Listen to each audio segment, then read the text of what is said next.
আজ বিকেল ৫টায় সর্বস্তরের চিকিৎসক ও শিক্ষার্থীদের পক্ষ থেকে ৪ সদস্যের একটি প্রতিনিধি দল সিনিয়র স্বাস্থ্য সচিব মহোদয়ের সাথে সাক্ষাৎ করেছেন।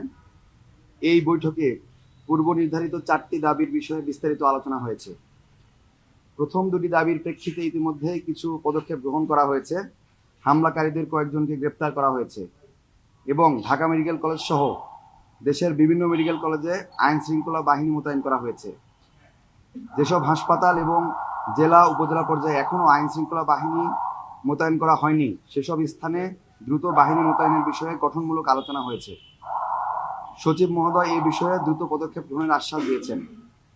আমরা আশাবাদী শীঘ্রই এই দাবিগুলো বাস্তবায়িত হবে এবং স্বাস্থ্যসেবার পরিবেশ আরও নিরাপদ হবে।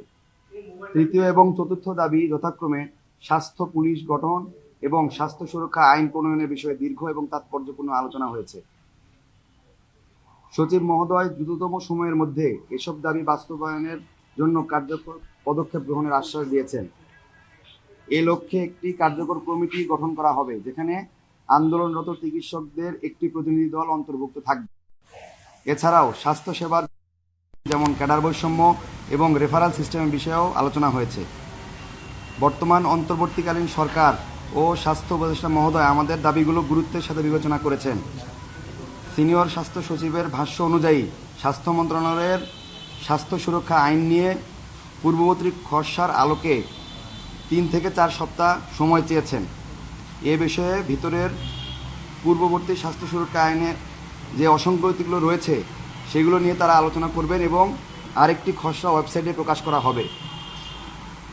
চিকিৎসক সমাজ আলোচনা পর্যালোচনা করে সেই খসড়ার উপরে কিছু সংশোধনী থাকলে তাদের পক্ষ থেকে মতামত পেশ করবেন। তারপর স্বাস্থ্য মন্ত্রণালয় থেকে পরিবর্তিত এবং পরিমার্জিত স্বাস্থ্য সুরক্ষা আইন ফরওয়ার্ডিং দিয়ে দেওয়া হবে এবং আইনটি পাশ করানোর জন্য।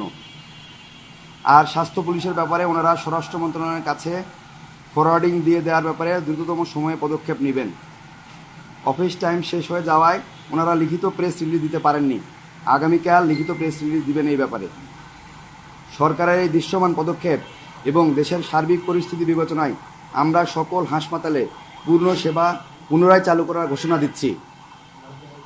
এই আন্দোলনে আমাদের পাশে থেকে সর্বদা সহযোগিতা করার জন্য আমরা ঢাকা মেডিকেল কলেজ হাসপাতালের পরিচালক ব্রিগেডিয়ার জেনারেল ডাক্তার আসাদুজ্জামান স্যারকে এবং অধ্যক্ষ প্রফেসর কামরুল হাসান স্যারকে, হাসপাতাল প্রশাসন, আমাদের শ্রদ্ধেয় শিক্ষকবৃন্দ, রেসিডেন্ট ও ট্রেনি, ইন্টার্ন চিকিৎসকবৃন্দ, মেডিকেল কলেজ শিক্ষার্থীবৃন্দ এবং মিডিয়া ভাইদের প্রতি কৃতজ্ঞতা জ্ঞাপন করছি।